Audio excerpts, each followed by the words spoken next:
స్వాగతం. ముందుగా ముఖ్యాంశాలు. ఇవాళ 49 మంది లోక్సభ ఎంపీలపై సస్పెన్షన్, 141కి చేరిన కౌంట్. మధ్యప్రదేశ్లో అసెంబ్లీలో ఫోటోల రాజకీయం, నెహ్రూ స్థానంలో అంబేద్కర్. కమ్ముకొస్తున్న కరోనా, కలవరపెడుతున్న JN1 వేరియంట్. జగనన్న సైనికురాలిని సీటు ఇవ్వకున్నా ఆయన వెంటే మంత్రి రోజా. పార్లమెంట్లో సస్పెన్షన్ల పరంపర కొనసాగుతోంది. ఇవాళ కూడా 49 మంది లోక్సభ ఎంపీలను సస్పెండ్ చేశారు. స్పోక్ అటాక్ పై కేంద్ర హోంమంత్రి అమిత్ షా ప్రకటన చేయాలని విపక్ష సభ్యులు డిమాండ్ చేస్తున్న విషయం తెలిసిందే. అయితే ఆందోళన చేస్తున్న సభ్యుల్ని రోజువారీగా సస్పెండ్ చేస్తోంది ప్రభుత్వం. సోమవారం ఒక్కరోజే పార్లమెంటులో 79 ఎంపీలను సస్పెండ్ చేశారు. అదే జోరులో ఇవాళ కూడా మరో 49 మంది ఎంపీలను సస్పెండ్ చేశారు. దీంతో పార్లమెంట్ నుంచి శీతాకాల సమావేశాల్లో సస్పెన్షన్ కు గురైన వారి సంఖ్య మొత్తం 141కి చేరుకున్నది. That this house having taken a serious note of the misconduct of Sri V. Vethlingam, Sri Gurjit Singh Ojala, Srimati Supriya Sule, Sri S.S. Ulaka, Sri Adur Prakash, Dr. Abdul Samand Samdani, Sri Manish Tiwari, Sri Pradyut Barodolai, Sri Girdhari Yadav, Srimati Geeta Kora, Sri Francisco Saradina, Shri S Jagadrakshan, Shri SR Pratibhan, Shri Farooq Abdullah, Shrimati Jyotsna Mahant, Shri A Ganesh Murthy, Shrimati Mala Rai, Shri P Veluswamy, Shri A Chella Kumar, Shri Sakshi Shashi Tharoor, Shri Mohammad Sadiq, Shri MK Vishnu Prasad, Shri PP Mohammad Faizal, Shrimati Sajda Ahmed, Shri Jasbir Gill, doctor Karti Chidambaram, Shri Sudip Bandyopadhyay, Shrimati Dimple Yadav, Shri Hasnain Murshidi, Shri Danish Ali, Shri Khailur Rahman, Shri Rajiv Ranjan Singh, Shri DNB Senthil Kumar, Shri Santosh Kumar, Shri Daulchand Goswami, Shri Ranveer Singh Bittu, Shri Dinesh Chandra Yadav, Shri K Sudhakaran, Shri Amol Kolhe, Shri Sushil Kumar Rinku and Shri Mahabali Singh MP and Shri Sunil Kumar Singh, Shri ST Hasan, Shri M Dhanush Kumar, Shrimati Pratibha Singh, Shri Thol Thirumavalam, Shri Chandrashekhar Prasad, Shri Alok Kumar Suman, Shri Dileshwar Kamait MP in utter disregard to the house and authority of the chair, including by display of placards and entering into the well of the house and having been named by the chair, resolved that the above mentioned members may be suspended from the service of the house for the remainder of the session under Rule 3742. प्रश्न है कि माननीय मंत्री जी द्वारा प्रस्तुत प्रस्ताव को स्वीकृत किया जाए। जो सदस्य इसके पक्ष में वो हाँ कहें, जो सदस्य इसके विरोध में वो ना कहें। मेरे विचार में निर्णय हाँ वालों के पक्ष में हुआ, हाँ वालों के पक्ष में हुआ, प्रस्ताव स्वीकृत हुआ। सभा की कार्यवाही 2 बजे तक के लिए మధ్యప్రదేశ్లో కొత్త ప్రభుత్వం కొలువుదీరిన సంగతి తెలిసిందే. ఈ నేపథ్యంలో నిన్న అసెంబ్లీ సమావేశాలు ప్రారంభమయ్యాయి. అసెంబ్లీలో ఇప్పటికే ఉన్న మాజీ ప్రధాని జవహర్లాల్ నెహ్రూ చిత్రపటాన్ని తొలగించారు. ఆ స్థానంలో భారత రాజ్యాంగ నిర్మాత డాక్టర్ బిఆర్ అంబేద్కర్ చిత్రాన్ని ఏర్పాటు చేశారు. మరోవైపు ఉన్న జాతిపిత మహాత్మా గాంధీ చిత్రపటాన్ని తొలగించకుండా అలానే ఉంచారు.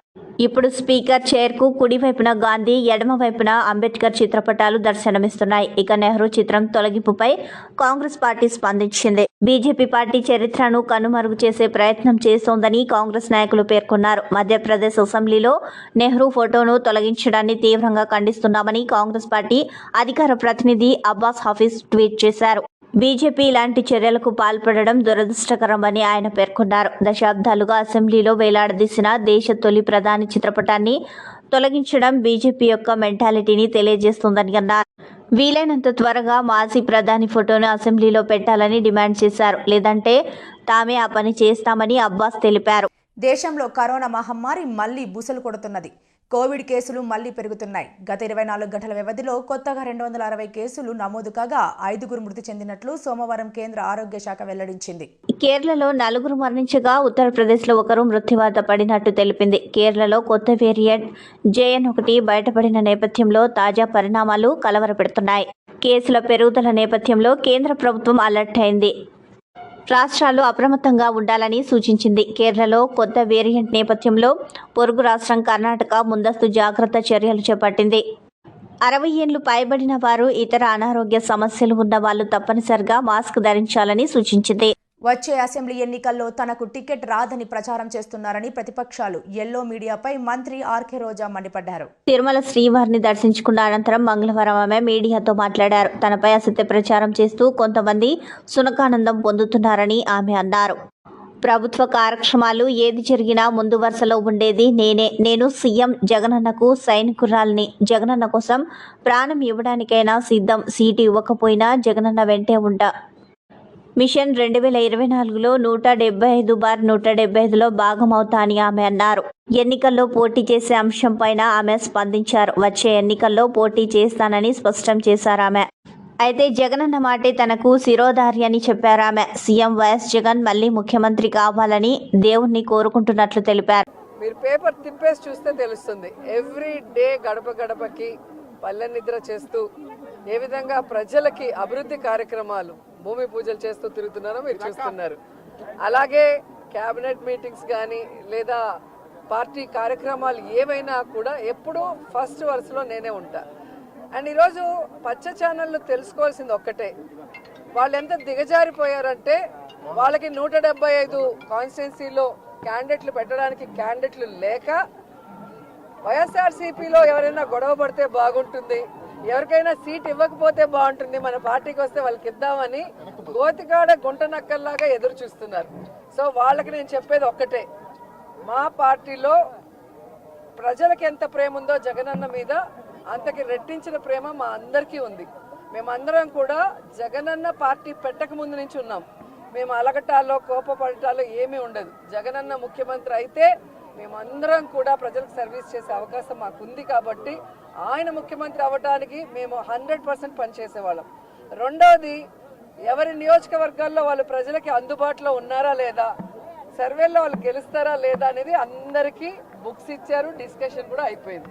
సో ఎవరికైతే ప్రజల్లో తిరగని వాళ్ళకి సీట్లు లేదు అంటే వాళ్ళకి కూడా అవకాశం ఇచ్చారు. ఒక 8 monthsగా మళ్ళీ తిరిగి సర్వేల్లో కొంచెం పెంచుకోండి అని. ఎందుకంటే ఎక్కడా కూడా జగనన్న మీద ఎవరికి వ్యతిరేకం లేదు.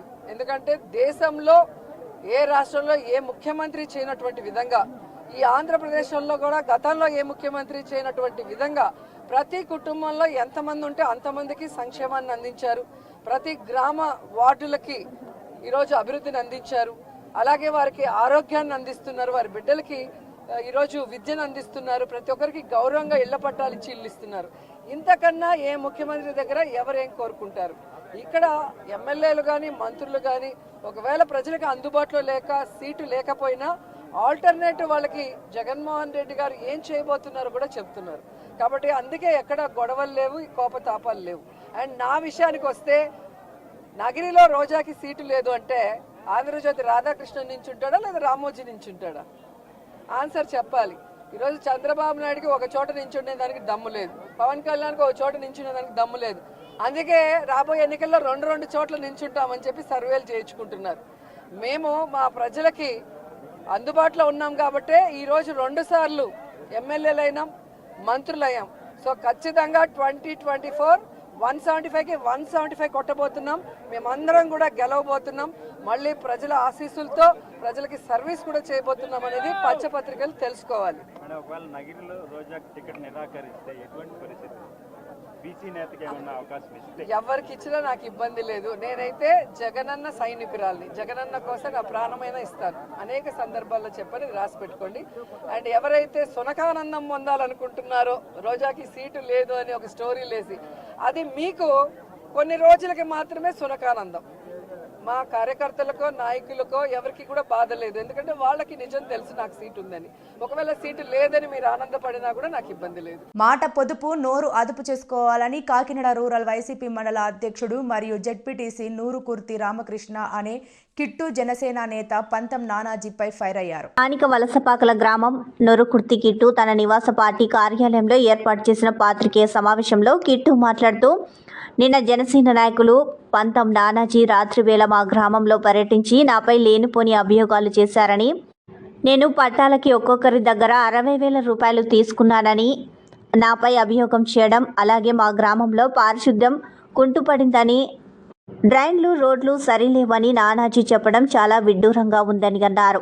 మా ఎమ్మెల్యే కురసాల కన్నబాబును వారి కుటుంబ సభ్యులను పదే పదే కురసాల అంటూ సంబోధించడం, పదే పదే గుర్తు చేసుకోవడం, నిద్దట్లో కూడా కలవరించడం మానుకోవాలని హితవు పలికారు.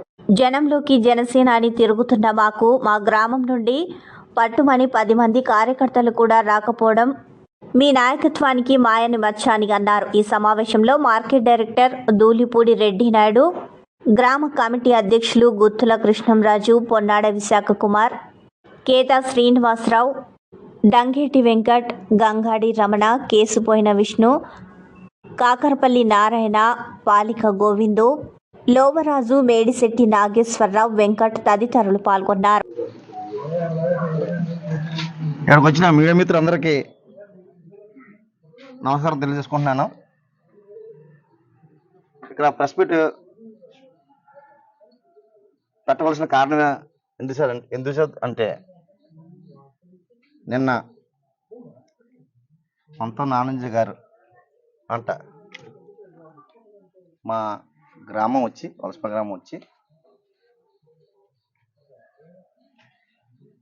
ఏయో మాటలు మాట్లాడి ఆయన వెళ్ళారంట.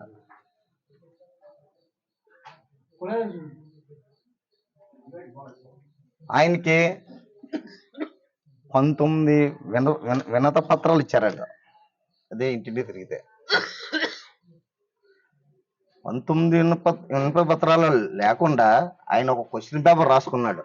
ఎవడో చింతకాయ కూడా ఇస్తాడికి క్వశ్చన్ పేపర్ రాసుకుని క్వశ్చన్ పేపర్ చదువుతున్నాడు. ఆయన ఏమని, రోడ్లు బాగోలేదని,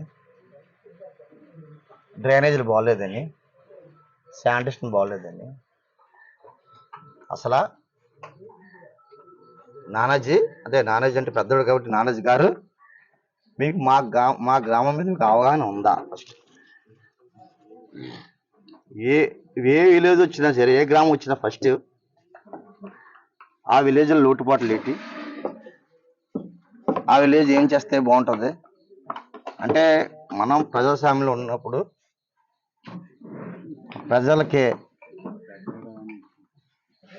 సేవ చేద్దాం, వాళ్ళ యొక్క బాగోలు మనం సరిచేద్దాం వెళ్ళినప్పుడు పూర్తిగా ఆ గ్రామం మీద అవగాహన ఉండాలి. లేకుండా ఎవడో స్క్రిప్ట్ ఇస్తే అవి చదివేస్తాం అన్నది మంచి పద్ధతి కాదు. నేను నా అభిప్రాయం. వలస గ్రామంలోని 619 పట్టాలు అంటున్నాం, స్థలాలు చూపించలేదు అంటున్నాం. అయ్యా 619 కదండి ఇస్తా. అందరి హృదయాల్లో తనకంటూ ప్రత్యేక స్థానం సంపాదించుకున్న అనకాపల్లి ఎంపీపీ గొర్లి సూరిబాబు జన్మదిన వేడుకలు మంగళవారం అత్యంత ఘనంగా నిర్వహించారు. అనకాపల్లి మండలం గోపాలపురం గ్రామంలో సూరిబాబు స్వగృహంలో జరిగిన జన్మదిన వేడుకలకు ముఖ్య అతిథిగా మంత్రి అమర్నాథ్ పాల్గొన్నారు. ముందుగా సూరిబాబు చేత కేక్ కట్ చేయించి స్వీట్ తినిపించారు. ఈ సందర్భంగా మంత్రి అమర్నాథ్ మాట్లాడుతూ, పార్టీ గడ్డు కాలంలోనూ పార్టీ కోసం కృషి చేసిన వ్యక్తి సూరిబాబు అని అన్నారు. అనకాపల్లి వైసీపీ మండల అధ్యక్షునిగా పార్టీ పటిష్టతకు మండలంలో విశేష సేవలు అందించారని తెలిపారు. పార్టీ అధికారంలోకి వచ్చి ఆయన సేవలను గుర్తించి ఎంపీపీగా అవకాశం ఇస్తే పదవి నాకు అలంకారం కాదని, పదవికి నేను అలంకారం అన్న విధంగా తన బాధ్యతలను నిర్వహిస్తున్న వ్యక్తి సూరిబాబు అని అన్నారు. సూరిబాబు జన్మదినాన్ని పురస్కరించుకుని అనకాపల్లి నియోజకవర్గ ప్రజలు పార్టీ నాయకులు ఆయనకు శుభాకాంక్షలు తెలియజేయడానికి వచ్చారని తెలిపారు. ఈ కార్యక్రమంలో వైసీపీ నాయకులు, కార్యకర్తలు, అభిమానులు పాల్గొన్నారు. వైఎస్ఆర్ కాంగ్రెస్ పార్టీ సీనియర్ నాయకుడు, అలాగే 2019 వరకు పార్టీ అధికారంలోకి వచ్చిన దగ్గర నుంచి మొన్నటి వరకు కూడా అనకాపల్లి మండల పార్టీ అధ్యక్షుడిగా, 2021లో అనకాపల్లి మండలానికి ఎంపీపీగా బాధ్యతలు తీసుకున్నటువంటి నా సోదరుడు సూరిబాబు గారి జన్మదినోత్సవ సందర్భంగా వారికి అభినందనలు తెలియజేయడానికి ఈరోజు అందరం కూడా పార్టీ నాయకత్వం అంతా కూడా రావడం జరిగింది. అనేక సందర్భాల్లో తాను బాధ్యతలు చేపడుతున్నటువంటి పదవులకి ఎప్పటికప్పుడు ఏదైతే తన బాధ్యతలను నిర్వర్తిస్తూ, ముఖ్యంగా చాలా చురుగ్గా గ్రామ పర్యటనలు కానీ, లేదా తనకున్నటువంటి బాధ్యతలు నిర్వర్తించడం కానీ, లేదా పార్టీకి సంబంధించినటువంటి పార్టీ కార్యక్రమాల్లో చురుగ్గా పాల్గొనడం కానీ, లేదా పూర్తి స్థాయిలో పార్టీ కార్యకర్తలకి ఏ ఇబ్బంది వచ్చినా సరే అండగా నిలబడేటువంటి తత్వం కానీ, మరి తనకి చిన్ననాటి నుంచి తనకున్నటువంటి రాజకీయ పరమైనటువంటి ఆలోచన విధానం కానీ, లేదా ప్రజలకి సేవ చేయాలనేటువంటి తత్వం కానీ, ఇవన్నీ ఉన్నటువంటి నాయకుడిగా మరింత మంచి జరగాలని, మరింత మంచి భవిష్యత్తు ఉండాలని చెప్పి కూడా హృదయపూర్వకంగా కోరుకుంటూ, మరి అందరి తరపున హృదయపూర్వకంగా సూరిబాబు గారికి జన్మదిన శుభాకాంక్షలు తెలియజేస్తా ఉన్నాం. జనం కోసం పవన్, పవన్ కోసం మనం కార్యక్రమం ద్వారా ఇంటింటికి పాదయాత్ర చేస్తూ ప్రజా సమస్యలు తెలుసుకుంటూ ఉన్న జనసేన పార్టీ పీఏసీ సభ్యులు కాకినాడ రూరల్ ఇన్ఛార్జ్ పంతం నానాజీ గ్రామంలో పర్యటన చేస్తున్న ప్రజలు వారి సమస్యలను విన్నవించుకున్నారు.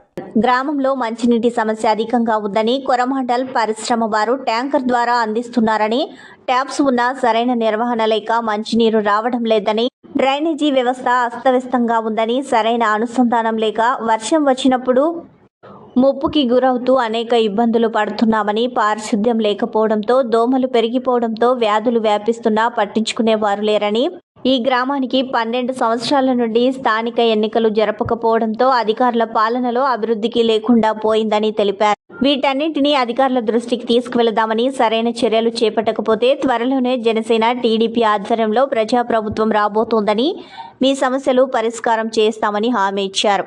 ఈ కార్యక్రమంలో స్థానిక జనసేన నాయకులు, టీడీపీ నాయకులు, రాష్ట్ర, జిల్లా, మండల, గ్రామ స్థాయి నాయకులు, జన సైనికులు, వీర మహిళలు పాల్గొన్నారు. జనసేన తెలుగుదేశం ఐక్యత వదిలాల. అలాగే జై పవన్ కళ్యాణ్, జై చంద్రబాబు. రాష్ట్రంలో ఉన్న పరిస్థితులు ఈ సైకో పరిపాలనలో మనం చూస్తూనే ఉన్నాం. కనీసం వైద్యం, కనీసం మనిషికి కావాల్సిన వైద్యం, విద్య, ఆ రెండింటిలో కూడా బాగా ఎరగబడిన పరిస్థితులు ఈ రాష్ట్రం కనపడతారు. ఏమా అంటే ఏదో సంక్షేమంలో పెట్టేశారు డబ్బులు చెప్తా ఉన్నారు. సంక్షేమంలో లెక్క పెడితే సంక్షేమానికి పెట్టిన డబ్బులు అయితే ఎక్కడ కూడా 25 to 30% అయితే ఎక్కడ కనపడతారు. పైపెచ్చి ప్రభుత్వం చెప్తా ఉన్నారు, రేపు రాబోయే సంకీర్ణ ప్రభుత్వం, అంటే వాళ్ళే చెప్పేస్తున్నారు రేపు రాబోయే సంకీర్ణ ప్రభుత్వం వచ్చేస్తుందని. జనసేన తెలుగుదేశం రేపు రాబోయే సంకీర్ణ ప్రభుత్వం ఈ సంక్షేమ పథకాలు ఇవ్వదని చెప్తా ఉన్నారు. మేము సంక్షేమ పథకాలకు వ్యతిరేకం కాదు, కానీ మాకు అభివృద్ధి ఎంత ముఖ్యమో సంక్షేమం కూడా అంత ముఖ్యం. అభివృద్ధి ఒక కన్ను అయితే సంక్షేమం ఒక కన్ను, చంద్రబాబు ఒక కన్ను అయితే పవన్ కళ్యాణ్ ఒక కన్ను. ఈ రాష్ట్రాన్ని ఆ 2 కళ్ళతోటి ఈ అభివృద్ధి సంక్షేమంతో పరిపాలించడానికే మేము ముందుకెళ్తున్నాం. దానికి ప్రజలు కోరుకున్నారు. ఈ 2 పార్టీలు కలవాలి, 2 పార్టీలు కలిసి ఈ దొంగ ఓట్లు వేసుకుని సైకిల్ బయటికి తరివేయాలని చెప్పి జనం ఇచ్చారు. ఈవేళ కాకినాడ రూరల్ కాన్స్టిట్యున్సీ రూరల్ మండలం అయినటువంటి వలసపాక గ్రామంలో తిరుగుతూ ఉన్నాం. గ్రామంలో ప్రజలు కనపడ్డారు, చాలామంది ఇచ్చారు, వినతి పత్రాలు ఇచ్చారు. చూడండి, ఇక్కడ ఉన్న సమస్యలు చెప్పుకుంటూ వస్తున్నారు.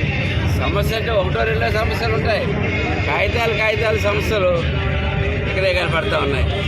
కూతండ్ర దూరంలోనే కురసాల కన్నబాబు గారు, కురసాల సత్యనారాయణ గారు, కురసాల కళ్యాణ్ బాబు గారు, దేశాలో నాకు తెలియదు కానీ బాలాజీ గారు, ఈ అందరూ కుసింత దూరంలోనే ఉంటారు. ఈ సమస్యలు వాళ్ళకి కుసింత దూరంలోనే ఉంటాయి. వాళ్ళకి పట్టవు. ఆవిడెవరో చిన్నమ్మ ఎవరో అవుతుంది, ఎవరో నాగమణి గారు, ఎవరో చిన్నమ్మ జమ్మల అవునా? జమ్మలమూడి నాగమణి గారు అన్నారు చంద్రబాబు గారికి పిన్న చిన్నమ్మాయి అవుతుందని చెప్పారు. ఆవిడ అరిచేస్తూ ఉంది. కానీ ఇక్కడ ఉన్న సమస్యల గురించి ఎవరు పట్టించుకోవట్లేదు. నేను కోరుతా ఉన్నాను ఈ సమస్యలు ఇక్కడ ఉన్నారు, ఇక్కడ ఒకటే చెప్తా ఉన్నారు. తాగునీటి సమస్య గురించి చాలా అధికంగా ఉందని చెప్తా ఉన్నారు. గతంలో కుళాయిలు ఉన్నా కూడా ఇప్పుడు ఉన్న ఉపయోగం లేదు. అంటే చిన్న కుళాయికి చిన్న రిపేర్ వస్తే మళ్ళీ చేసి నాది లేదు, మెయింటైన్ చేసి ఇవ్వట్లేదు. దీనికి ఇక్కడ గ్రామ సచివాలయం, దీనికి వాలంటీర్లు, దీనికి జనం హంగామా హడావుడి. కానీ చిన్న కుళాయికి దాని వద్ద చేసి ఇవ్వలేదు. గవర్నమెంట్లో ఇచ్చి ట్యాంకర్ తప్పితే కొద్దిట్లేదు. ఆ గవర్నమెంట్లో ఇంకేమైనా ఎక్స్ట్రా చేయాలంటే ఎక్స్ట్రా నీళ్ళు వాడేసుకుంటున్నారు. ఎక్స్ట్రా ఏమన్నా చేయవలసి ఏమన్నా ఉన్నట్టు గవర్నమెంట్లో కురసాలు చెప్పాను కదా, కురసాలు వాడేస్తున్నాయి. పోతే ఇక ఉన్నాయి స్థానిక ఎన్నికలు ఎన్నిసార్లు చెప్పాము, పెట్టి చేస్తాడు వెనకాల నుంచి ఎవరైతే కోర్టులో ఏం చేస్తాడు. స్థానిక ఎన్నికలు జరగకూడదు. స్థానిక ఎన్నికలు జరిగితే మళ్ళీ ఎంపీటీసీలకి లేదా కౌన్సిలర్లకి వాళ్ళకి కూడా వాటా వెళ్తుంది కదా, వాటా వెళ్ళకూడదు. వాటాలన్నీ కురసాలకు వచ్చేయాలి, అన్ని వాటాలు కురసాలకు వచ్చేయాలి. కాబట్టి అది యాక్చువల్గా నలుగురు ఉన్నారు కదా, నలుగురు ఉండడం వల్ల మరి వీళ్ళు నలుగురు పంచుకుని ఆ కుర్రోడికి వేస్తారు, అక్కడ ఎవరైనా నుంచోబెట్టిన కుర్రోడికి. అందుకే ఎలక్షన్ జరగదు. డ్రైనేజ్ వ్యవస్థ అనేది మర్చిపోయారు. వర్షం వచ్చినప్పుడు పులిపోతే దాని అంతా అదే ఒక రోజు 2 రోజులు లాగితే ఈ లోపల దోమలు వస్తాయి, దోమలు పడతాయి, డెంగ్యూలు వస్తాయి. హాస్పిటల్ 1,00,000 రూపాయలు 50 రూపాయలు కట్టించుకుంటారు. ఆరోగ్యశ్రీకి వెళ్దామంటే కొన్ని ఉన్నాయంటున్నారు, కొన్ని లేవంటున్నారు. ఆరోగ్యశ్రీలో పారిశుద్ధం అన్నది లేనే లేదంట. లేదు, ఎందుకంటే నేను రోజు తెల్లారిజామున వచ్చాను. వస్తే ఆదివారం ఒకసారి రారండి, ఆదివారం ఏమో అని అనుకున్నాను. కాదు, మామూలు వేళేదో బుధవారం ఏదో. పారిశుద్ధం అన్నది ఆ పైప్ చేసి వెళ్ళిపోతున్నారు. ఎందుకంటే ఆ కాంట్రాక్ట్ లేబర్ ఎవరైతే తీసుకున్నారో వీళ్ళు వేరే చోట వాడుకుంటున్నారు, కంపెనీల్లో వాడుకుంటున్నారు. ఇక్కడ పారిశుద్ధంలో పెట్టిన లేబర్ని ఈ కురసాలయ కంపెనీ తీసుకెళ్లి వేరే చోట వాళ్ళు కాంట్రాక్ట్ ఉన్నాయి. కాకినాడ జిల్లా కాకినాడ రూరల్ వాకాలపూడి ఇండస్ట్రియల్ ఏరియాలో సంతోషి ఆయిల్ కంపెనీలోకి లోడింగ్కు వెళ్తున్న మినీ వ్యాన్లో షార్ట్ సర్క్యూట్ కారణంగా ఓ వ్యక్తి సజీవ దహనం. సామర్లకోట మండలం పవర గ్రామానికి చెందిన బాలరాజు, అతని వయసు 70 సంవత్సరాలుగా గుర్తింపు. డోర్ తెరుచుకోకపోవడం కారణంగా సజీవ దహనం. సంఘటనా స్థలానికి చేరుకొని విచారణ చేపట్టిన Kakinada DSP Muralikrishna Reddy, Kakinada rural MRO Morarji, Sarpavaram CI Akula Muralikrishna. వార్తలు ముగించే ముందు ముఖ్యాంశాలు మరోసారి. ఇవాళ 49 మంది లోక్సభ ఎంపీలపై సస్పెన్షన్, 141కి చేరిన కౌంట్. మధ్యప్రదేశ్లో అసెంబ్లీలో ఫోటోల రాజకీయం, నెహ్రూ స్థానంలో అంబేద్కర్. కమ్ముకొస్తున్న కరోనా, కలవరపెడుతున్న JN1 వేరియంట్. జగనన్న సైనికురాలిని సీటు ఇవ్వకున్నా ఆయన వెంటే మంత్రి రోజా. ఈ వార్తలు ఇంతటితో సమాప్తం. నమస్కారం.